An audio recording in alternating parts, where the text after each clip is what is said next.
pripažina vainikėlį, tarsi sesės vainikėlis, pripažįstu nugrūdėlių.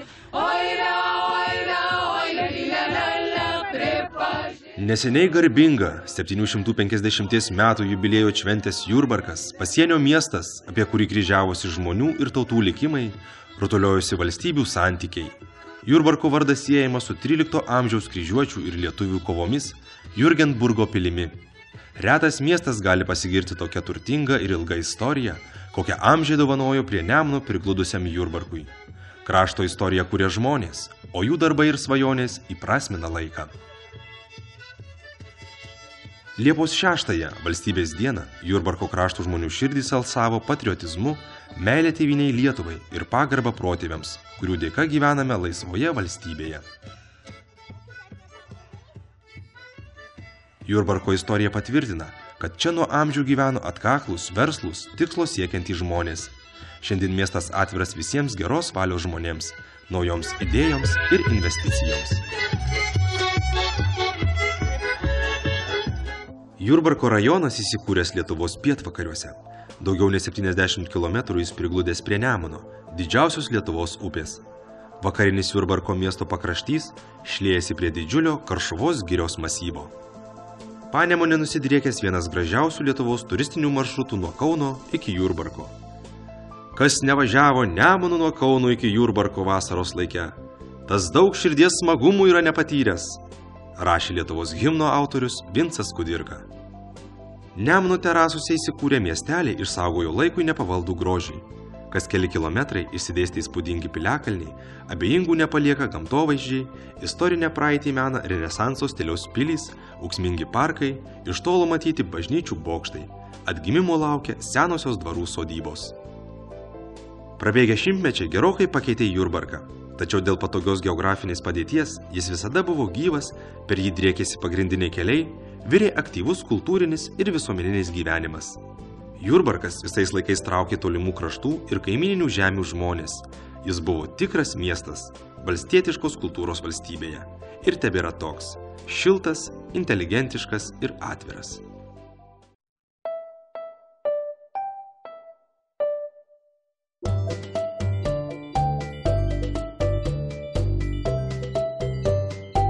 Jau turbūt supratote, kad Jurbarkas išskirtinis miestas gyventi, kurti, svečiuotis. Čia nepamirštamos ir verslo tradicijos. Jau 9 metai iš eilės mieste vyksta verslo dienos. Per jas pristatomas rajono verslas, parodomi nuveikti darbai. Senais laikais Jurbarko senamiestyje klestėjo amatai, prekyba, netilo žmonių šurmulys. Verslo informacijos centro iniciatyva tai siekiama atgaivinti, įkvėpti senamiesčių gyvybės. Kartu tai puikiai galimybė įmonėms ar amatininkams pasirodyti, pristatyti gaminius, lankytojams ir miesto svečiams nusipirkti naudingų dalykų. Žodžiu, visiems smagiai praleisti dieną.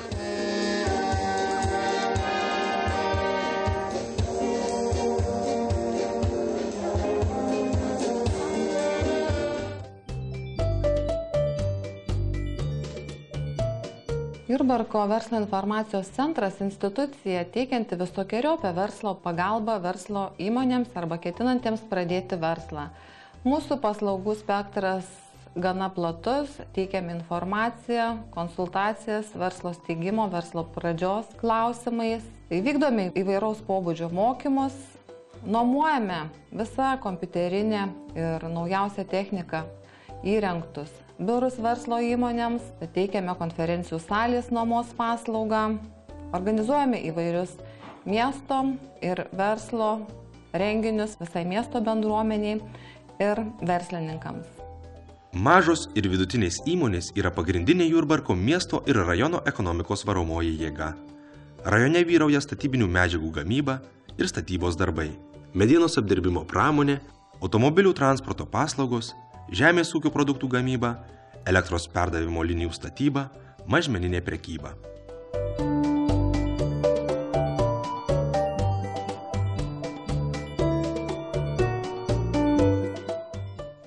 Rajone ypač sėkmingai plėtojamos automobilių transporto paslaugos. Krovinius vietos ir tarptautiniais maršrutais gabena Manto Stankevičiaus firma Manvesta. Įmonė įkurta 1997 metais.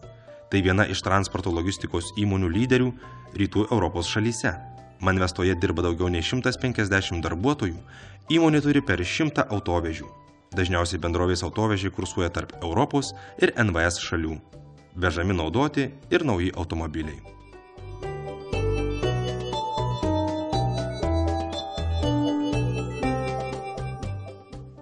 Didžioji dalis pramonės sektoriuje veikiančių įmonių užsiima apdirbamąją gamybą. Viena iš tokių įmonių, uždarosios akcinės bendrovės kelių remonto grupės Jurbarko filialas, eksploatuoja 2 žvyro smėlio karjerus. Perdirbus žvyro ir smėlio mišinį, gaminama žvyro skalda, žvirgždas, smėlis ir sijotas žvyras, kuris 1000 tonų keliamosios galios baržomis plukdomas Nemunu. Pagaminta produkcija vežama į Kauną, Klaipėdą ir aplinkinius rajonus.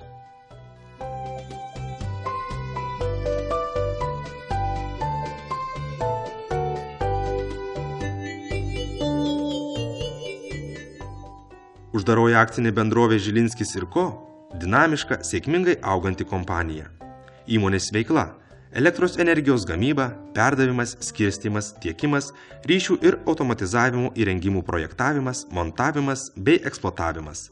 Taip pat atliekami bendrosios statybos darbai, užsiima energetikos įrenginių ir medžiagų komplektavimu bei prekyba. Didelę reikšmę rajono ekonomikos plėtrai turi žemės ūkio produktų perdirbimo srityje dirbančios įmonės. Uždaroji akcinė bendrovė Dainiai ir Lukšių pieninės Jurbarko skyrius. Pagrindinė produkcija yra gyvos kiaulės, tas gyvas kiaulės mes parduodam. Dainių įmonė pradėta statyti 1976 metų pavasarį, o po 3 metų jau pradėtos auginti kiaulės. Nuo 2003 įmonė veikia kaip uždaroji akcinė bendrovė. Šiandien Dainiai viena pažangiausių europinio lygio įmonių Lietuvoje.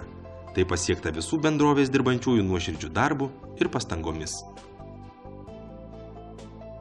Lukšių pieninė savo veiklą pradėjo dar prieš Antrąjį pasaulinį karą. Pirmaisiais pieninės veiklos dešimtmečiais buvo gaminamas sviestas, grietinė, ledai. Privatizuota, renovuota įmonė sėkmingai tęsė savo veiklą. Naujausios technologijos užtikrina aukštą Lietuvos ir ES standartus atitinkančią produkcijos kokybę. Nuo 2005 metų įmonė veikia kaip uždaroji akcinė bendrovė Lukšių pieninė. Prieš porą metų atidarytas Lukšių pieninės Jurbarko skyrius. Be tradicinių varškės sūrių pradėta gaminti grietinė, grietinėlė, saldūs sūreliai, pilstyti pienas, kefyras. Strateginis įmonės tikslas – nauji prekių ženklai, naujos skonio produktai. Senos tradicijos atneša sėkmę. Rajone ypač populiarus automobilių remonto ir prekybos jais verslas. Tokią veiklą jau 17 metų plėtoja privataus kapitalo transporto serviso įmonė ZTS.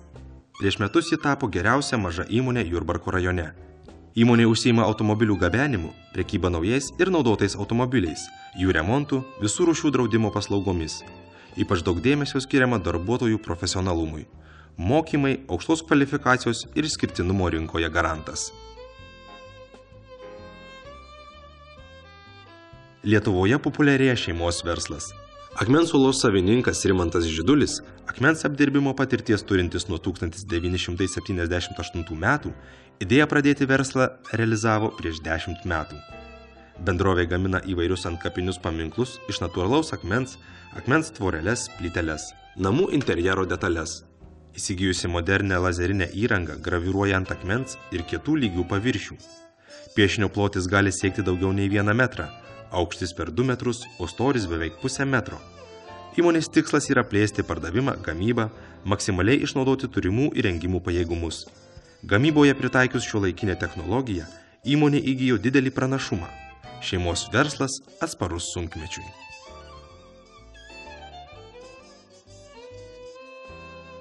Nemažai Jurbarko miesto moterų dirba siuvimo įmonėse, uždarosiose akcinėse bendrovėse Romansas ir Ogiseta. Įmonė siekia plėsti gamybą bei įkurti daugiau naujų darbo vietų. Jas domina produkcijos eksporto galimybės.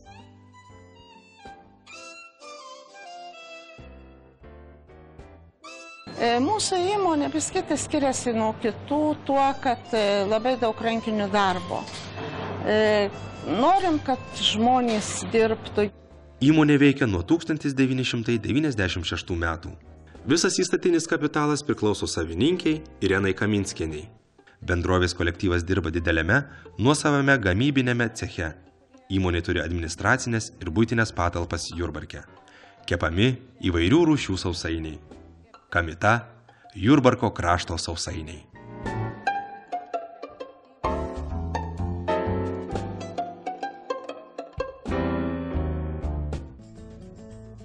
Informacinių technologijų srityje Jurbarko rajone dirba 3 įmonės. Viena iš jų – individuali įmonė Lanmeta. Esame informacinių technologijų įmonė, vadinamės Lanmeta. Jurbarke pirmieji pradėjom teikti kompleksinės paslaugas susijusios su informacinėmis technologijomis. Mes ne tik prižiūrime kompiuterius, ten taisome, instaliuojame, bet diegiame ir kompiuterinius tinklus. Šiuo metu daugiau orientuojamės į elektroninius sprendimus. Greta Jurbarko verslininkas Romansas Dragunavičius kviečia investuotojus naudotis įrengtomis gamybinėmis, sandėliavimo, administracinėmis patalpomis. Pastato plotas beveik 400 kvadratinių metrų.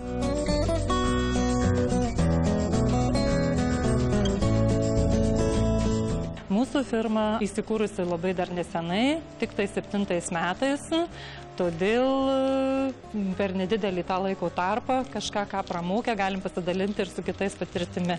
Kalėdos, naujieji metai – tai tas laikotarpis, kai kiekvienas stengiamės namus papuošti eglės šakelių puokštele ar kitokią kompoziciją, sukurti šventinę nuotaiką. Darbas reikalauja kruopščių rankų, o patys vainikėliai iš eglišakių pinami specialiomis mašinomis automatizuotai. Įmonės produkcija išvežama į užsienio šalis. Tai daniško kapitalo įmonė.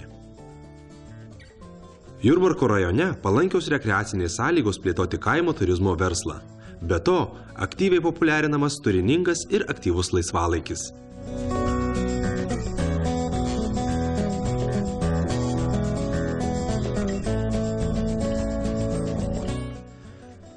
Žmogus ir žirgas neatsiejami jau daugelį tūkstantmečių.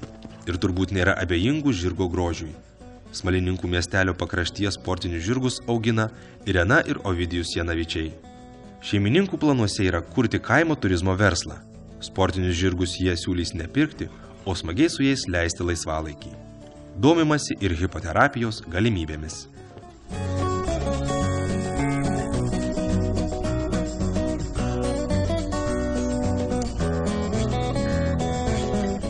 Šitą sodybą nupirkom 2000 metais rudenį. Ji buvo labai apleista ir visiškai atrodė kitaip negu yra dabar. 3 metų beveik truko planavimas ir pastatų renovacija ir nuo 2003 metų mes jau teikiam kaimo turizmo paslaugas. Yra apgyvendinimas, yra bendravimui salės 2, viena mažesnė, kita didesnė. Galim priimti vasaros metu apie 20-30 žmonių.